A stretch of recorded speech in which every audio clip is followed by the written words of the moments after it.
ಎಲ್ಲರಿಗೂ ನಮಸ್ಕಾರಗಳು. ಅನೇಕ ಎಸ್ಎಸ್ಎಲ್ಸಿ ವಿದ್ಯಾರ್ಥಿಗಳು ಕೇಳಿದ್ರು, ಮೇಡಮ್ ಎಸ್ಎಸ್ಎಲ್ಸಿ ಪರೀಕ್ಷೆಗೆ ಇಂಪಾರ್ಟೆಂಟ್ ಇರುವಂತಹ ಪತ್ರ, ಗಾದೆ ಮಾತು ಹಾಗೂ ಪ್ರಬಂಧಗಳ ಇದ್ರೆ ತಿಳಿಸ್ಕೊಡಿ ಅಂತ.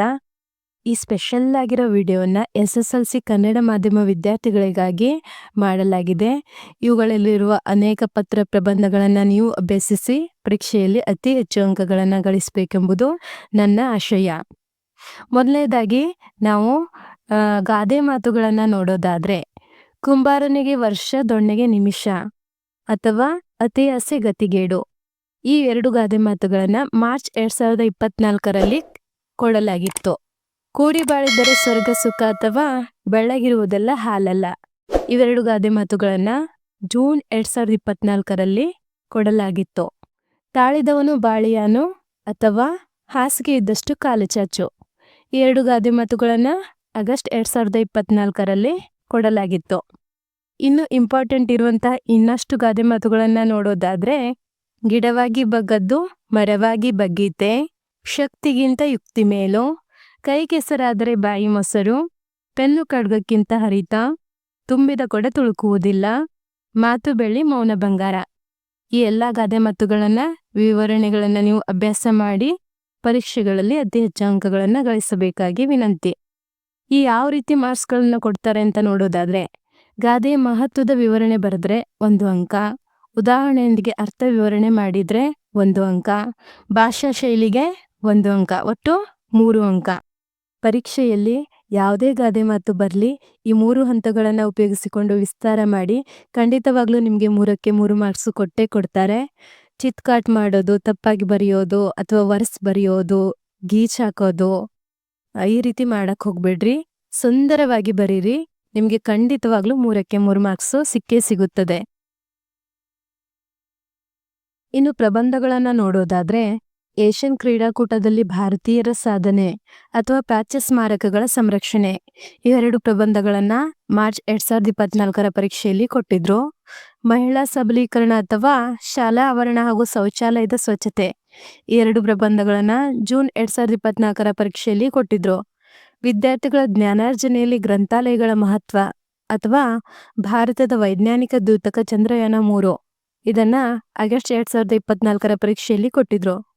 ಇನ್ನು ಇಂಪಾರ್ಟೆಂಟ್ ಇರುವಂತಹ ಇತರ ಪ್ರಬಂಧಗಳನ್ನು ನೋಡೋದಾದ್ರೆ, ರಾಷ್ಟ್ರೀಯ ಹಬ್ಬಗಳ ಮಹತ್ವ, ಸಾಮಾಜಿಕ ಪಿಡುಗುಗಳು, ಪ್ರಾಚ್ಯ ಸ್ಮಾರಕಗಳ ಸಂರಕ್ಷಣೆ, ಗ್ರಾಮ ಸ್ವರಾಜ್ಯ, ಅಕ್ಷರ ದಾಸೋಹ ಮತ್ತು ಕ್ಷೀರಭಾಗ್ಯಗಳ ಸಾಮಾಜಿಕ ಮಹತ್ವ, ಗ್ರಂಥಾಲಯಗಳ ಮಹತ್ವ, ಸ್ವಚ್ಛ ಭಾರತ ಅಭಿಯಾನ, ರಾಷ್ಟ್ರೀಯ ಭಾವೈಕ್ಯತೆ, ತ್ಯಾಜ್ಯ ವಸ್ತು ನಿರ್ವಹಣೆ, ಮಹಿಳಾ ಸಬಲೀಕರಣ. ಇನ್ನು ಪ್ರಬಂಧಕ್ಕೆ ಯಾವ ರೀತಿ ಮಾರ್ಕ್ಸನ್ನು ಡಿವೈಡ್ ಮಾಡ್ತಾರೆ ಅಂತ ನೋಡೋದಾದ್ರೆ, ಪ್ರಸ್ತಾವನೆ, ಪೀಠಿಕೆ ಅಥವಾ ವಿಷಯ ಪ್ರವೇಶಕ್ಕೆ 1 ಅಂಕ, ಒಡಲು ಸಮರ್ಥ ವಿವರಣೆಯೊಂದಿಗೆ ವಿಷಯಕ್ಕೆ 2 ಅಂಕ, ಉಪಸಂಹಾರ ಅಥವಾ ಮುಕ್ತಾಯ ವಿಷಯ ಸಮಾಪ್ತಿಗೆ 1 ಅಂಕ, ಭಾಷಾ ಶೈಲಿ ಪದಬಂಧಕ್ಕೆ 1 ಅಂಕ, ಒಟ್ಟು 5 ಅಂಕ. ನೀವೇನ್ ಮಾಡಬೇಕು, ಪ್ರಸ್ತಾವನೆ, ವಿವರಣೆ, ಉಪಸಂಹಾರವನ್ನ ಸರಿಯಾಗಿ ಬರೀಬೇಕು. ಅಕ್ಷರಗಳು ಚೆನ್ನಾಗಿರ್ಲಿ. ತಪ್ಪು, ಗೀಚು, ಚಿತ್ಕಾಟು ಈ ರೀತಿ ಯಾವುದೂ ಇರೋದು ಬೇಡ. ಸುಂದರವಾಗಿ ಬರಲಿಕ್ಕೆ ಟ್ರೈ ಮಾಡಿ. ಹಾಗೆ ಏನು ಮಾಡಬೇಕು, ವಿಷಯದಲ್ಲಿ ಒಂದು ಸ್ವಲ್ಪ ಭಾಷಾ ಶೈಲಿ ಇಂಪಾರ್ಟೆಂಟ್ ಆಗಿ ಯಾವ್ದಾದ್ರು ಒಂದಿಷ್ಟು ಸ್ಪೆಷಲ್ ಆಗಿ ವರ್ಡ್ಗಳನ್ನು ಯೂಸ್ ಮಾಡಿ ಪ್ರಬಂಧವನ್ನು ರಚನೆ ಮಾಡಲಿಕ್ಕೆ ಟ್ರೈ ಮಾಡಿ. ಇನ್ನು ಪತ್ರಗಳನ್ನು ನೋಡೋಣ. ನಿಮ್ಮನ್ನು ಧಾರವಾಡದ ನಿವಾಸಿ ಹರ್ಷಿತಾ ಎಂದು ಭಾವಿಸಿಕೊಂಡು ನಿಮ್ಮ ಬಡಾವಣೆಯಲ್ಲಿ ಸಾರ್ವಜನಿಕ ಶೌಚಾಲಯ ನಿರ್ಮಿಸಿಕೊಡುವಂತೆ ಕೋರಿ ಮಹಾನಗರ ಪಾಲಿಕೆಯ ಆಯುಕ್ತರಿಗೆ ಪತ್ರವನ್ನು ಬರೆಯಿರಿ. ಅಥವಾ ನಿಮ್ಮನ್ನು ದಾವಣಗೆರೆಯ ಸರ್ಕಾರಿ ಪ್ರೌಢಶಾಲೆಯ ಅಥರ್ವ ಎಂದು ಭಾವಿಸಿಕೊಂಡು ಶಾಲೆಯಲ್ಲಿ ಆಚರಿಸಿದ ವಾರ್ಷಿಕೋತ್ಸವ ಕಾರ್ಯಕ್ರಮವನ್ನು ವಿವರಿಸಿ ಬೆಳಗಾವಿಯ ಸರ್ಕಾರಿ ಪ್ರೌಢಶಾಲೆಯಲ್ಲಿ ವ್ಯಾಸಂಗ ಮಾಡುತ್ತಿರುವ ಸಿದ್ಧಾಂತ್ ಎಂಬ ಹೆಸರಿನ ಗೆಳೆಯನಿಗೆ ಪತ್ರವನ್ನು ಬರೆಯಿರಿ. ಇದನ್ನ ಮಾರ್ಚ್ 2024ರಲ್ಲಿ ಕೊಟ್ಟಿದ್ರು. ಇನ್ನು ಜೂನ್ 2024ರಲ್ಲಿ ನಿಮ್ಮನ್ನು ಬೆಂಗಳೂರಿನ ಸರ್ಕಾರಿ ಪ್ರೌಢಶಾಲೆಯ ಭಾರ್ಗವ ಎಂದು ಭಾವಿಸಿಕೊಂಡು ಪರೀಕ್ಷಾ ಸಮಯದಲ್ಲಿ ರಾತ್ರಿ ವೇಳೆ ವಿದ್ಯುತ್ ಪೂರೈಕೆಯಲ್ಲಿ ಕಡಿತ ಮಾಡದಂತೆ ಕೋರಿ ವಿದ್ಯುತ್ ಶಕ್ತಿ ಮಂಡಳಿಯ ಮುಖ್ಯ ಇಂಜಿನಿಯರ್ ಅವರಿಗೆ ಪತ್ರವನ್ನು ಬರೆಯಿರಿ. ಅಥವಾ ನಿಮ್ಮನ್ನು ರಾಮನಗರದ ಸರ್ಕಾರಿ ಪ್ರೌಢಶಾಲೆಯ ಭರತ್ ಎಂದು ಭಾವಿಸಿಕೊಂಡು ಶಾಲೆಯ ಪೋಷಕರ ಸಭೆಗೆ ಆಹ್ವಾನಿಸಿ ತೀರ್ಥಹಳ್ಳಿಯಲ್ಲಿ ವಾಸವಾಗಿರುವ ಶಾರದಾ ಎಂಬ ಹೆಸರಿನ ತಾಯಿಯವರಿಗೆ ಪತ್ರ ಬರೆಯಿರಿ. ಇನ್ನು ಆಗಸ್ಟ್ 2024ರಲ್ಲಿ ನಿಮ್ಮನ್ನು ಬಾಗಲಕೋಟೆಯ ಸರ್ಕಾರಿ ಪ್ರೌಢಶಾಲೆಯ ವಿದ್ಯಾಶಂಕರ ಎಂದು ಭಾವಿಸಿಕೊಂಡು ಬಡಾವಣೆಯಲ್ಲಿ ಹದಗೆಟ್ಟಿರುವ ಚರಂಡಿ ವ್ಯವಸ್ಥೆಯನ್ನು ಸರಿಪಡಿಸುವಂತೆ ಕೋರಿ ನಗರಸಭೆಯ ಅಧ್ಯಕ್ಷರಿಗೆ ಪತ್ರವನ್ನು ಬರೆಯಿರಿ.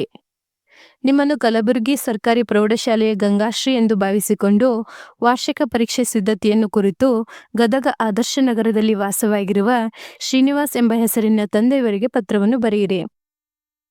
ಇಲ್ಲಿ ಪತ್ರಗಳಿಗೆ ಯಾವ ರೀತಿ ಮಾರ್ಕ್ಸ್ ಅನ್ನ ಕೊಡ್ತಾರೆ ಅಂತ ನೋಡೋದಾದ್ರೆ, ಈ ವ್ಯವಹಾರಿಕ ಅಥವಾ ಮನವಿ ಪತ್ರಕ್ಕೆ ಇಂದ ಗೆ ಸಂಬೋಧನೆ ವಿಷಯಕ್ಕೆ 1 ಅಂಕ ಕೊಡ್ತಾರೆ. ಪತ್ರದ ಒಡಲು ಅಥವಾ ವಿಷಯ ನಿರೂಪಣೆಗೆ 2 ಅಂಕ ಕೊಡ್ತಾರೆ. ವಂದನೆಯೊಂದಿಗೆ ಮುಕ್ತಾಯ, ಇಂತಿ, ಸ್ಥಳ, ದಿನಾಂಕ ಇದನ್ನು ಬರೆದ್ರೆ 1 ಅಂಕ ಕೊಡ್ತಾರೆ. ಭಾಷಾ ಶೈಲಿಗೆ, ಪದ ಬಳಕೆಗೆ, ವಿನ್ಯಾಸಕ್ಕೆ 1 ಅಂಕವನ್ನ ಕೊಡ್ತಾರೆ. ಒಟ್ಟು 5 ಅಂಕ.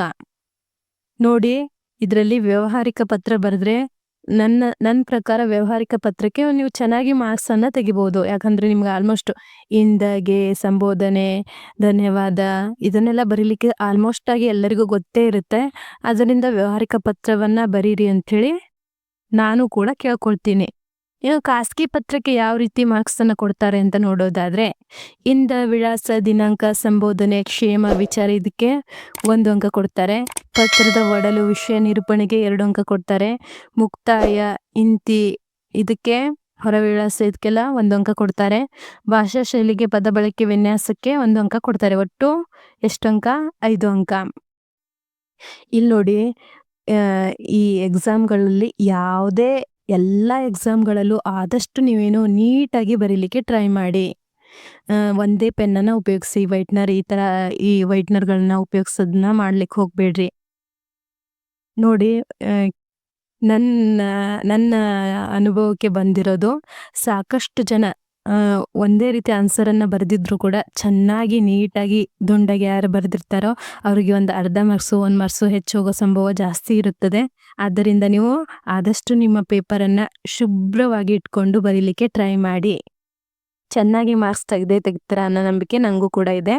ನೀವು ಕೂಡ ನಿಮ್ಮ ಪ್ರಯತ್ನವನ್ನ ಮಾಡಿ.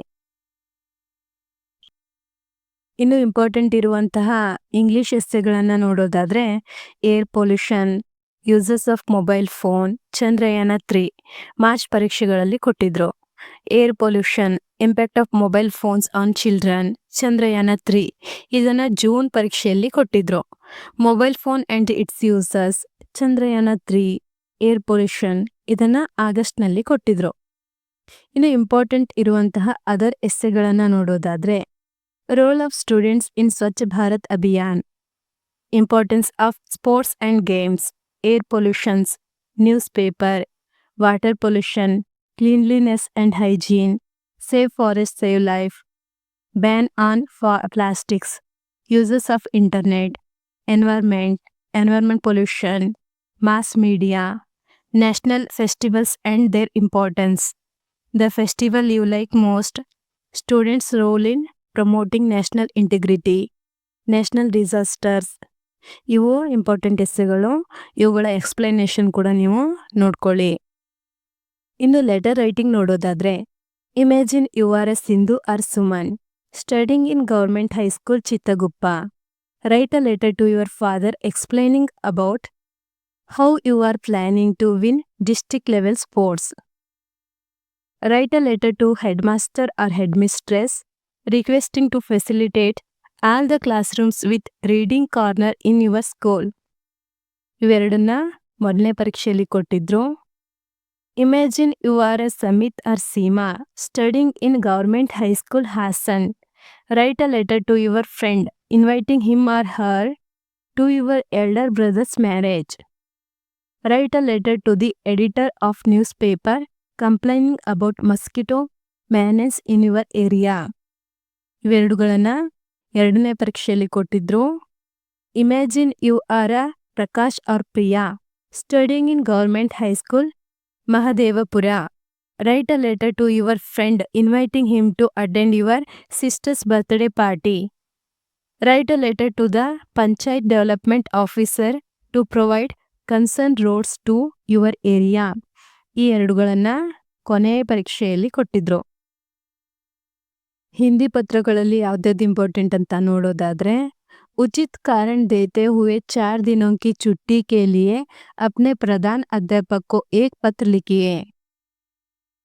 अथवा किताबें खरीदने के लिए अपने पिताजी से 1000 रुपये मांगते हुए एक ಪತ್ರ लिखिए। ಈ 2 ಪತ್ರಗಳನ್ನ ಮೊದಲನೇ ಎಕ್ಸಾಮ್ ಅಲ್ಲಿ ಕೊಟ್ಟಿದ್ರು। चंद्रयान 3 के बारे में बताते हुए मित्र सहेली के नाम एक पत्र लिखिए। बड़ी बहन की शादी में भाग लेने के लिए 3 दिन की छुट्टी मांगते हुए अपने प्रधान अध्यापक के नाम एक पत्र लिखिए। ಈ 2 ಪತ್ರಗಳನ್ನ ಎರಡನೇ ಎಕ್ಸಾಮ್ಗಳಲ್ಲಿ ಕೊಟ್ಟಿದ್ರು। परीक्षा की तैयारी के बारे में बताते हुए अपने पिताजी को पत्र लिखिए। कोई सकारण देते हुए अपने मुख्य अध्यापक के नाम छुट्टी पत्र लिखिए। ಈ 2 ಪತ್ರಗಳನ್ನ ಮೂರನೇ ಎಕ್ಸಾಮಲ್ಲಿ ಕೊಟ್ಟಿದ್ರು। ಇನ್ನು ಪ್ರಬಂಧಗಳು ಯಾವ್ದಾವ್ದು ಇಂಪಾರ್ಟೆಂಟ್ ಅಂತ ನೋಡೋದಾದ್ರೆ ಈ ಹಿಂದಿಲಿ ನಿಬಂಧ ಅಂತ ಕರೀತಾರೆ, ಕನ್ನಡದಲ್ಲಿ ಪ್ರಬಂಧ, ಹಿಂದಿಯಲ್ಲಿ ನಿಬಂಧ। गणतंत्र दिवस ಇದರಲ್ಲಿ ಪ್ರಸ್ತಾವನಾ, गणतंत्र दिवस का महत्व, ಆಚರಣ್, ಉಪಸಂಹಾರ ಈ ಎಲ್ಲ ಪಾಯಿಂಟ್ಗಳನ್ನ ಬರೆದ್ರೆ 5 ಮಾರ್ಕ್ಸು। ಅಥವಾ पर्यावरण प्रदूषण, ಪ್ರಸ್ತಾವನಾ, ಕಾರಣ, ಪರಿಹಾರೋಪಾಯ, ಉಪಸಂಹಾರ। ಇನ್ನು ಇಂಟರ್ನೆಟ್ ಬಗ್ಗೆ ಪ್ರಸ್ತಾವನಾ, ಲಾಭ, ಹಾನಿ, ಉಪಸಂಹಾರ। ಈ ಮೂರುಗಳನ್ನ ಏನ್ ಮಾಡಿದ್ರು, ಮೊದಲನೇ ಪರೀಕ್ಷೆಯಲ್ಲಿ ಕೊಟ್ಟಿದ್ರು। ಎರಡನೇ ಪರೀಕ್ಷೆಯಲ್ಲಿ ಮೇರಾ ಪ್ರಿಯ कर्नाटक, प्रस्तावना, विषय विस्तार, कर्नाटक की विशेषताएं, उपसंहार। जनसंख्या की समस्या, प्रस्तावना, जनसंख्या वृद्धि के कारण, परिणाम, उपचार, उपसंहार। समय का महत्व, प्रस्तावना, समय का सदुपयोग, समय का महत्व, उपसंहार। ಇನ್ನು ಕೊನೆ ಪರೀಕ್ಷೆಯಲ್ಲಿ ಯಾವ್ದಾವ್ದು ಕೊಟ್ಟಿದ್ರು ಅಂದ್ರೆ पर्यावरण की रक्षा, प्रस्तावना, पर्यावरण का महत्व, प्रदूषण के कारण तथा परिणाम, परिहारोपाय, उपसंहार। नागरिक के कर्तव्य, प्रस्तावना, विषय प्रवेश, नागरिक का कर्तव्य और उनका महत्व, उपसंहार। जनसंख्या समस्या, प्रस्तावना, जनसंख्या वृद्धि के कारण, जनसंख्या समस्या का परिणाम, ಪರಿಹಾರೋಪಾಯ, ಉಪಸಂಹಾರ। ಹಿಂದಿಲೂ ಕೂಡ ಯಾವ್ದಾವ್ದು ಇಂಪಾರ್ಟೆಂಟ್ ಇವೆ ಅಂಥೇಳಿ ಆದಷ್ಟು ನಾನೇನು ಮಾಡ್ತಾ ಇದ್ದೀನಿ, ಅದು ಸಪ್ರೇಟಾಗಿ ವಿಡಿಯೋಗಳನ್ನು ಮಾಡಿ ಹಾಕಲಿಕ್ಕೆ ಟ್ರೈ ಮಾಡ್ತಾ ಇದ್ದೀನಿ। ಎಲ್ಲ ಸಬ್ಜೆಕ್ಟಲ್ಲೂ ಹಿಂದಿ, ಇಂಗ್ಲೀಷ್ ಹಾಗೂ ಕನ್ನಡ ಎಲ್ಲ ಸಬ್ಜೆಕ್ಟಲ್ಲೂ ಇಂಪಾರ್ಟೆಂಟ್ ಇರುವಂತಹ ಪತ್ರ, ಪ್ರಬಂಧ, ಗಾದೆ ಮಾತುಗಳನ್ನು ಆದಷ್ಟು ಸಪ್ರೇಟಾಗಿ ವಿಡಿಯೋ ಮಾಡಿ ಹಾಕಲಿಕ್ಕೆ ಟ್ರೈ ಮಾಡ್ತಾ ಇದ್ದೀನಿ। ನೀವು ಕೂಡ ಇಂಪಾರ್ಟೆಂಟ್ ಇರೋಂಥ ಎಲ್ಲವುಗಳನ್ನು ನೋಡಿ ನಿಮಗೆ ಏನು ಆನ್ಸರ್ ಗೊತ್ತಿದೆ ಎಲ್ಲ ಚೆನ್ನಾಗಿ ಬರೀರಿ। ಗೊತ್ತಿಲ್ಲ ಅಂದರೂ ಕೂಡ ಸ್ವಲ್ಪ ನೆನ್ಪು ಮಾಡಿಕೊಂಡು ಬರೀಲಿಕ್ಕೆ ಟ್ರೈ ಮಾಡಿ। ಖಂಡಿತವಾಗ್ಲೂ ಒಳ್ಳೆ ಮಾರ್ಕ್ಸ್ನ ತೆಗೀರಿ ಅಂತ ನಾನು ಕೂಡ ಆಶಿಸ್ತೇನೆ। ನೀವು ಕೂಡ ತೆಗೆದೇ ತೆಗಿತೀರಾ ಅಂತ ನಂಬಿಕೆ ಕೂಡ ಇದೆ। ಧನ್ಯವಾದಗಳು।